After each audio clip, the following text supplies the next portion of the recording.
તો પાટણ સાંતલપુર તાલુકામાં જળબંબાકારની સ્થિતિ સામે આવી। સાંભેલાધાર વરસાદથી 4 એકર જળ ભરાવની સ્થિતિ છે। સાંતલપુર શહેર અને આ સાથે ગ્રામ્ય વિસ્તારમાં ધોધમાર વરસાદ વરસી રહ્યો છે। 15 ઇંચ વરસાદથી જનજીવન ખૂબ પ્રભાવિત થયું છે। તો આ સાથે પડસુંદ ગામ બેટમાં ફેરવાયો। પાણીનો નિકાલ હજુ સુધી નથી કરવામાં આવ્યો। લોકોના ઘરોમાં વરસાદી પાણી ઘૂસી ગયા છે। તો શહેર હોય કે ગ્રામ્ય વિસ્તારો બધાની પરિસ્થિતિ જે રીતે સરખી સામે આવી રહી છે। સાંતલપુર તાલુકામાં પણ ચોતરફ પાણી ભરાયાના દ્રશ્યો સામે આવ્યા છે। વરસાદની સ્થિતિના કારણે જે રીતે સાંતલપુર શહેર અને ગ્રામ્ય વિસ્તારમાં 15 ઇંચ કરતાં પણ વધારે વરસાદ નોંધાયો છે।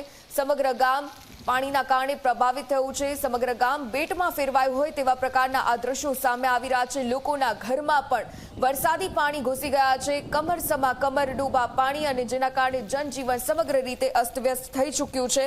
આ સાથે સતત જે આ નોનસ્ટોપ વરસાદની સ્થિતિ છે। રાજ્યના ઘણા એવા ભાગોમાં ગુજરાતના જિલ્લાઓમાં વરસાદના કારણે જનજીવન ખોરંભે ચડ્યું છે। વાહન વ્યવહાર પણ બંધ કરી દેવામાં આવ્યો છે। પાટણના આ દ્રશ્યો તમે જુઓ કે જ્યાં પણ પાણી ભરાવની આ સમગ્ર સમસ્યા પાટણ શહેરમાં પણ સામે આવી રહી છે અને આ જ પ્રકારે હજુ પણ વરસાદ ભારે વરસશે તો સ્થિતિ વધુ વણસે તેવી પણ આગાહી હવામાન વિભાગ દ્વારા કરવામાં આવી છે। તો સતત આ વરસાદની સ્થિતિ ગુજરાતના મોટા ભાગના સ્થળે જે રીતે વરસાદ પડી રહ્યો છે। રેડ એલર્ટ પણ જાહેર કરવામાં આવ્યું છે। આસપાસના તાલુકાઓમાં ગઈકાલથી ભારે વરસાદના પગલે શહેર ઉપરાંત ગ્રામ્ય વિસ્તારોની હાલત ખૂબ કફોડી બની છે। અમદાવાદ હોય કે ત્યારના આસપાસના વિસ્તારો પાટણ સહિતના ગામોમાં પણ આ જ પ્રકારે વરસાદની સ્થિતિએ સમગ્ર જનજીવન અસ્તવ્યસ્ત કરી દીધું છે। આ સાથે ગુજરાતના ઘણા ડેમ કે જેને પણ ઓવરફ્લોની સ્થિતિ પર ગામોને એલર્ટ કરી દેવામાં આવ્યા છે। રેડ એલર્ટ અને આ સાથે ઓરેન્જ એલર્ટ આજે પણ છે।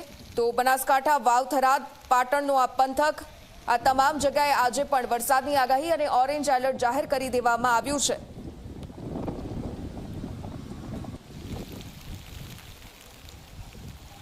તો ગુજરાતમાં એક દિવસમાં ઘણા બધા વિસ્તારોમાં 31,000 લોકોનું સ્થળાંતરણ પણ કરવામાં આવ્યું। રેસ્ક્યુની કામગીરી પણ કરવામાં આવી રહી છે।